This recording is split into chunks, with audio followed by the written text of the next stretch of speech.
दिनांक 26 सितंबर को थाना कोतवाली अंतर्गत घटित घटना में पुलिस के द्वारा 10 एफआईआर दर्ज की गई थी, जिसमें पुलिस टीमों के द्वारा लगातार सीसीटीवी फुटेज के माध्यम से अभियुक्तों का आइडेंटिफिकेशन और उनकी गिरफ्तारी के लिए दबिश देकर गिरफ्तारियां सुनिश्चित की गई हैं। इस क्रम में आज कुल 28 अभियुक्त गिरफ्तार किए गए हैं, जिसमें थाना कोतवाली की पुलिस टीम के द्वारा 13 अभियुक्तों को गिरफ्तार किया गया है। थाना बरादरी की टीम के द्वारा 15 अभियुक्तों को गिरफ्तार किया गया है। जो थाना कोतवाली के द्वारा 13 अभियुक्त गिरफ्तार किए गए हैं उनके नाम मैं पढ़ देता हूं। मुस्तकीम पुत्र तस्लीम, जफरुद्दीन पुत्र निशामुद्दीन, मोहम्मद इमरोज, मुसारिफ शेख, शमशेर रजा, मोहम्मद उवैस, राहिल, मोहम्मद साजिद, समीर, मोहम्मद जिशान, फैसल, तौहीद खान, फरमान और नदीम खान।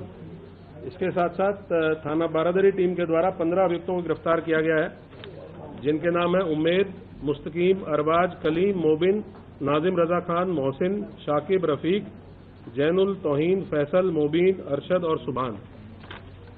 इसमें सबसे प्रमुख गिरफ्तारी जो इस पूरी घटना के प्रमुख साजिशकर्ताओं और घटना को कारित करने वाले लोगों में से एक है नदीम खां पुत्र केसर अली, निवासी बिहारीपुर, करोलान, थाना कोतवाली। इसको पुलिस के द्वारा गिरफ्तार किया गया है। इसके पास से पुलिस ने उस घटना में पुलिस की पेट्रोलिंग यूनिट से छीना गया एक हैंडसेट मोटरोला कंपनी का बरामद किया है, जो इसने घटना के दौरान पुलिस की टीम से छीना था, वो इसके पास से बरामद हुआ है। एक अन्य अभियुक्त जफरुद्दीन को गिरफ्तार किया गया है। इसके पास से एक अवैध असला भी बरामद किया गया है, जो संभवतः घटना के टाइम जो फायरिंग की घटना की गई है उसमें ये अभियुक्त शामिल था। इसके पास से वो बरामद किया गया है। इन सभी अभियुक्तों से पूछताछ की गई। इन्होंने अपनी घटना में शामिल होने को स्वीकार करते हुए ये बताया है कि पहली रात से ही व्हाट्सएप के माध्यम से मैसेजिंग इनको स्टार्ट हुई थी कि जो एक अपील जारी की गई थी कि आपको मौके पे नहीं आना है। इस्लामिया ग्राउंड इंटर कॉलेज की कोई परमिशन प्रशासन के द्वारा नहीं दी गई है। इस्लामिया कॉलेज जो है उसके द्वारा भी परमिशन इसकी नहीं दी गई थी। उसके बावजूद रात के समय देर रात में इनको मैसेजिंग की गई कि वहाँ पे इकट्ठा होना है। इस तरह की मैसेजिंग के बाद ये धीरे धीरे व्हाट्सएप ग्रुप्स में जब ये वायरल होने लगा, इसकी मॉनिटरिंग भी हम लोगों के द्वारा की जा रही थी। इसीलिए पुलिस टीम पहले से सतर्क भी थी और हम लोगों के द्वारा पर्याप्त डिप्लॉयमेंट इस पॉइंट ऑफ व्यू से किया गया था। जो नदीम खां इसमें गिरफ्तार हुआ है, इसका महत्वपूर्ण रोल प्रकाश में आया है। इसने बताया है कि पहले दिन जो अपील जारी की गई थी, जिसमें लिखा गया था, एक लेटर हेड पे अपील जारी की गई थी जिसमें नदीम खान के साइन थे और डॉक्टर नफीस, इन 2 लोगों के साइन थे। एक तीसरा व्यक्ति लियाकत खां के साइन थे। लियाकत इनकी पार्टी का एक पदाधिकारी है, लेकिन इन दोनों के द्वारा लियाकत का फर्जी साइन करके और वो लेटर हेड इनके द्वारा जारी किया गया था। ये इन्होंने बताया है पूछताछ में, प्राथमिक पूछताछ में। इसको क्रॉस चेक कराने के लिए हम लोगों ने लियाकत के लिए भी अपनी टीम लगाई है, वो हिरासत में लेकर इसको क्रॉस चेक करेंगे। ये अपील जारी करने के बाद नदीम के द्वारा आईएमसी के व्हाट्सएप ग्रुप में लगभग 1:30 बजे के आसपास ये सूचना प्रसारित की गई कि जो अपील जारी की गई है, उस अपील का फोटो डालते हुए ये सूचना प्रसारित की गई कि ये अपील पे हम लोगों के सिग्नेचर नहीं है और ये सिग्नेचर फर्जी है। तो ये पुलिस और पब्लिक दोनों को गुमराह करने का प्रयास इसके द्वारा किया गया। हमारी जो मीडिया सेल थी, साइबर सेल थी, इनके पास ये तत्काल सूचना आ चुकी थी रात के टाइम ही, और हम लोगों ने उसी टाइम इस पर काम करना शुरू कर दिया था कि जिस व्यक्ति ने साइन करके अपील 2-2.5 घंटे पहले जारी की है, मीडिया हाउसेज को भेजी है, प्रिंट मीडिया को भेजी है, वही व्यक्ति अपना जो इन हाउस व्हाट्सएप ग्रुप है संगठन का, उस ग्रुप पे अपने मोबाइल नंबर से ये लिख रहा है कि ये अपील फर्जी है और इस पे हम लोगों के सिग्नेचर नहीं है। तो इस तरीके से इनके द्वारा पुलिस प्रशासन और पब्लिक तीनों को गुमराह करके और इस घटना में लोगों को प्रतिवाद करने के लिए उकसाने का प्रयास किया गया। उनके साथ कुछ और भी अन्य साथी इस पूरी प्लानिंग में शामिल थे। उन लोगों के भी नाम हम लोगों की इन्वेस्टिगेशन में प्रकाश में आए हैं, उनको भी हम लोग अतिशीघ्र गिरफ्तार करेंगे। इसके साथ साथ और भी जितने अभियुक्त हैं, इसमें 2 तरह के बेसिकली अभियुक्त हैं जिन पे हम लोग काम कर रहे हैं। एक ऐसे लोग जो पर्दे के पीछे रह के इस साजिश को अंजाम देने में लगे हुए थे और जिनके द्वारा ये साजिश रची जा रही थी, और ऐसे लोग जो मौके पे आके जिनके द्वारा पुलिस के साथ, प्रशासन के साथ नियम कानून को तोड़ा गया, पथराव किया गया। इन सभी की गिरफ्तारी हम लोग लगातार कर भी रहे हैं और आगे भी गिरफ्तारी सुनिश्चित करेंगे। नदीम कहाँ से गिरफ्तार हुआ था और जब नदीम को गिरफ्तार किया गया उसने क्या बताया, वो क्यों भागा हुआ था, कहाँ भागा हुआ था? नदीम को हैंडसेट छीनने के पीछे मकसद क्या था? हैंडसेट छीनने के पीछे एक ही मकसद होता है। जब भी इस तरह की घटनाओं में हैंडसेट छीना जाता है तो वो ये आदमी ये देखना चाहता है कि पुलिस क्या बातचीत कर रही है, क्योंकि वो हम लोगों का एक ऐसा चैनल है जिसमें हम लोग फोर्स को कहाँ पे भेजना है, किस तरीके से भेजना है, इस तरह की चीज़ें या कोई घटना अगर होती है उसका भी प्रसारण वायरलेस सेट पे किया जाता है। तो संभवतः यही एक मकसद रहा होगा कि इसके द्वारा।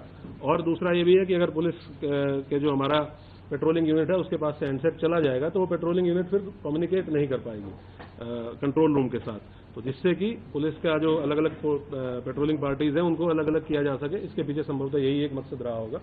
नदीम को थाना क्षेत्र कोतवाली से ही गिरफ्तार किया गया है और इसके और भी जो अन्य साथी हैं, कुछ ऐसे नाम हैं जो इसने हम लोगों को बताए हैं, जो प्रकाश में आए हैं इनकी पूछताछ से, उनके लिए भी हमारी टीमें लगी हुई हैं। जल्दी ही गिरफ्तारी सुनिश्चित करेंगे। सर, ये जो व्हाट्सएप से कॉल करके किस तरह से लोगों से बात की थी, कितनी कॉलें हुई थी, कितने मैसेज हुए थे लोग भड़काने के लिए? जो 2 लोग जेल गए हैं, फरत और फरमान, जो फाइक एनक्लेव में रहने वाले हैं, फरत और फरमान का बहुत महत्वपूर्ण रोल था अगले दिन सुबह वीडियो को सर्कुलेट करने में। जो सुबह 10 बजे एक वीडियो सर्कुलेट की गई कि किसी भी प्रकार का कोई कार्यक्रम वापस नहीं किया गया है और पूर्व निर्धारित तरीके से कार्यक्रम होगा, इस वीडियो को बनाने में और उसको सर्कुलेट करने में और लोगों को फोन कर करके व्हाट्सएप के माध्यम से ये अवगत कराने में कि भाई आपको इकट्ठा होना है। इसमें जो फरत नाम का व्यक्ति है जो जेल गया है, फाइक एनक्लेव का रहने वाला, और उसका लड़का फरमान, इन दोनों लोगों की बहुत महत्वपूर्ण भूमिका थी। ये ऑलरेडी जेल जा चुके हैं। ये बात भी इससे पूछताछ में हम लोगों के प्रकाश में आई है, जो और अभियुक्त पकड़े गए हैं उनसे प्रकाश में आई है और ये उनसे तस्दीक भी हुआ है। नदीम ने जब व्हाट्सएप कॉल करके बहुत ज्यादा रही, क्या ये भी जांच में सामने आया है जो नाबालिग है उनका इस्तेमाल किया गया था इस पूरे प्रकरण के? ये तो आप लोग, क्योंकि वहाँ आप लोग भी थे और आप लोगों ने वीडियोज में भी देखा होगा कि कुछ नाबालिग बच्चों को सामने करके और इस तरह की हरकत करने का प्रयास किया गया। ये जेजे एक्ट के अंतर्गत एक अपराध है, जुवेनाइल जस्टिस एक्ट के अंतर्गत एक अपराध है कि कोई व्यक्ति अगर नाबालिग बच्चों को किसी घटना में शामिल करके उनसे अपराध कारित कराता है तो ये भी एक दंडनीय और संज्ञेय अपराध है। हम लोग इस पे भी काम कर रहे हैं और इनकी धाराओं को भी इस मुकदमे में बढ़ाया जाएगा। टोटल अब तक हम लोगों ने इस पूरे प्रकरण में 55 लोगों की गिरफ्तारी इंश्योर की है और हमारी टीमें लगातार दबिश में है। बहुत जल्दी और भी लोग गिरफ्तारी और लोगों की भी गिरफ्तारी सुनिश्चित की जाएगी। नदीम व्हाट्सएप कॉलिंग के जरिए लोगों को किस तरह, कितनी व्हाट्सएप कॉलिंग नदीम के फोन से मिली है और मौलाना के फोन से मिली है? लगातार सभी लोग आपस में व्हाट्सएप कॉल के माध्यम से संपर्क में थे।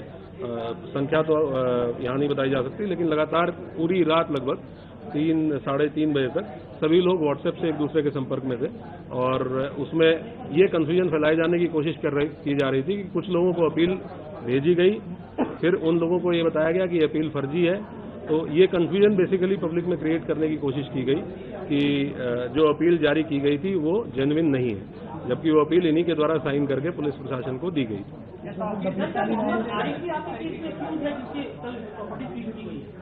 अभी इस नाम का कोई व्यक्ति हमारा नामजद अक्यूज नहीं है, ना ही इस नाम के किसी व्यक्ति को हम लोगों ने न्यायिक हिरासत में जेल भेजा है। बाकी जो अज्ञात व्यक्ति हैं उनके संबंध में पड़ताल और विवेचना हमारी की जाए।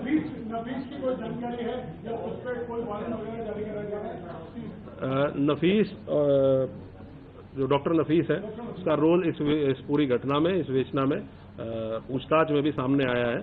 हम लोगों ने उसकी गिरफ्तारी के लिए टीमें गठित की हुई है। बहुत जल्दी उसकी गिरफ्तारी भी सुनिश्चित की जाएगी। आपने बताया था अवैध असला भी बरामद हुआ था, इतने सारे रिसोर्सेज को प्रोवाइड करने के लिए बैक कौन कर रहा था, इनकी फंडिंग कौन कर रहा था, इसकी क्या जांच आप लोग कर रहे हैं? ये हम लोग जितने भी अभियुक्त जिनसे पूछताछ की जा रही है और उसमें विशेषकर ऐसे लोग जो प्रमुख लोगों में से थे इस पूरे प्रोटेस्ट को ऑर्गेनाइज करने में, उनसे हम लोग पूछताछ कर रहे हैं। जैसे जैसे और लोग गिरफ्तार होंगे तो और बाकी चीजें भी क्लियर होंगी कि इसके संबंध में फाइनेंशियल ट्रांजैक्शन किसने की थी, अगर कोई रिसोर्सेज प्रोवाइड किए गए थे तो किसके द्वारा किए गए थे। और जैसे फरत नाम का व्यक्ति है, इसने काफी इसमें अग्रणी रोल पीछे रहते हुए प्ले किया कि जिसने वहां पे शरण भी दी ऐसे लोगों को जो इस घटना की प्लानिंग में शामिल थे, और उसके साथ साथ वीडियो को प्रसारित करने में भी, वीडियो को एक तो लोगों को वीडियो बनाना अपने मोबाइल से, उस वीडियो को लोगों को भेजना और उन लोगों को फोन करके ये भी कहना कि आप इस वीडियो को जगह जगह प्रसारित करें। तो ये भी कल गिरफ्तार होकर चलिए। अभी हम लोग जो दर्ज मुकदमे, हमारे पास 10 मुकदमे दर्ज हैं जिनकी विवेचना हम लोग इंश्योर कर रहे हैं कि इनकी विवेचना अच्छे तरीके से हो। जितने अभियुक्त सामने आ रहे हैं वो जेल भेजे जाएं। उसके बाद जो भी विधिक प्रावधानों के अंतर्गत पॉसिबिलिटी होगी उसकी पर कार्रवाई की जाएगी। बाहर के जो लोग थे, जैसे आपने बताया था, क्या उसके ऊपर कुछ डेटा मिल पाया है? कितने लोग बाहर से आए थे इस भीड़ में शामिल हुए? हम लोगों के पास इंटेलिजेंस से भी इनपुट है, हम लोगों के जो अपने एसओजी सर्विलांस टीमें होती हैं उनसे भी इनपुट है। कुछ लोग हमने आइडेंटिफाई किए हैं बाहर के लोग जो मौके पे इस घटना में उस भीड़ में शामिल थे। उनमें से कुछ लोगों का ये भी पता चला है कि 1-2 लोग बाहर के ऐसे भी थे जिनके द्वारा संभवतः फायरिंग की घटना की गई। उनके लिए हम लोग और डीपली इन्वेस्टिगेट कर रहे हैं और बातचीत कर रहे हैं। अगर दूसरे जनपद से भी सहायता की आवश्यकता होगी तो वहाँ की पुलिस से भी संपर्क करके उनकी भी सहायता लेके हम लोग इनको गिरफ्तार करेंगे। और कितना मोटा मोटा अमाउंट होगा लोगों का जो संख्या इकट्ठा होगी, तो कितने लोग थे? ऐसा कहा जा रहा है 40,000 लोग उनको इकट्ठा करने की बात कही गई। नहीं, क्योंकि कहीं एक पॉइंट पर तो इकट्ठा हो ही नहीं पाए। जो हम लोगों की नाकाबंदी थी, हम लोग क्योंकि हम लोग अवेयर थे पहले से ही कि इस प्रकार का एक प्रयास हो सकता है कि किसी एक पॉइंट पे बहुत अत्यधिक भीड़ की जाए, तो हमारी नाकाबंदी और बैरिकेडिंग शहर के चारों तरफ थी। और इसीलिए आपने देखा होगा कि शहर के किसी भी पॉइंट पे, सिंगल पॉइंट पे भीड़ को मर्ज नहीं करने दिया गया। अगर भीड़ एक जगह पे मर्ज होती है तो वो भीड़ बहुत ज्यादा संख्या हो जाती है। तो हमारे पास जो भी बैरिकेडिंग पे राजपत्रित अधिकारी जीओज लगे थे, उन्होंने अलग अलग पॉइंट्स पे रोका और इसीलिए 10 एफआईआर दर्ज हुई है कि अलग अलग 10 पॉइंट्स पे पुलिस के साथ पुलिस के ऊपर पथराव या सरकारी कार्य में बाधा डालने का काम किया गया।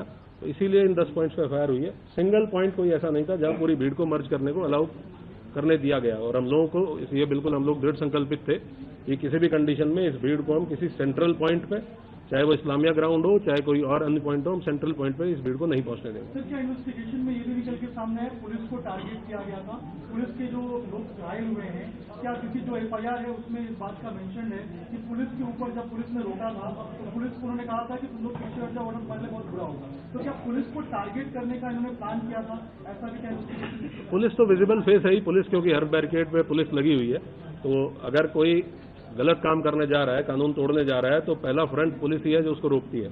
तो ऑब्वियस सी बात है कि अगर वो कानून तोड़ने के लिए इच्छुक है या कानून तोड़ना चाहता है तो पुलिस जो सामने खड़ी है उसी को अपोज करेगा। और यही काम इनके द्वारा किया गया और हमलावर होकर किया गया। तो इसीलिए हम लोगों ने इतने कठोर कार्रवाई सुनिश्चित की। Thank you.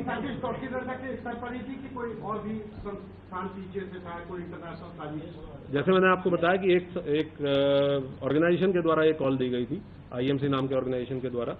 जो कुछ लोग गिरफ्तार हुए हैं उसके पदाधिकारी हैं, कुछ और लोग हैं जिनकी गिरफ्तारी शेष है। हम लोग सभी को अकाउंट 4 करेंगे और जो भी लोग इसमें शामिल थे, अगर कोई अन्य तथ्य प्रकाश में आएगा तो मैं आपके साथ शेयर करूंगा। पार्षद भी गिरफ्तार हुआ है? हाँ, एक अनीश सकलैनी पार्षद गिरफ्तार हुआ है।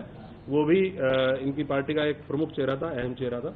और उसके द्वारा भी वो हम लोगों ने शेयर भी किया है कि उसके द्वारा भी रात के टाइम एक पर्ची सर्कुलेट की गई जिसमें लोगों से आह्वान किया गया कि अधिक से अधिक संख्या में इस्लामिया ग्राउंड पे पहुंचे।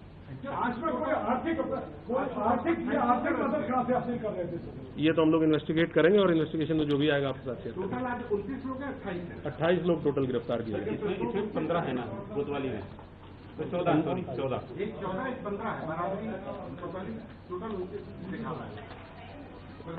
नहीं, कुछ अभियुक्त ऐसे हैं जो दोनों मुकदमों में कॉमन है। तो हो सकता है इस वजह से प्रेस नोट में, क्योंकि दोनों अलग अलग थानों के प्रेस नोट में, तो ये हो सकता है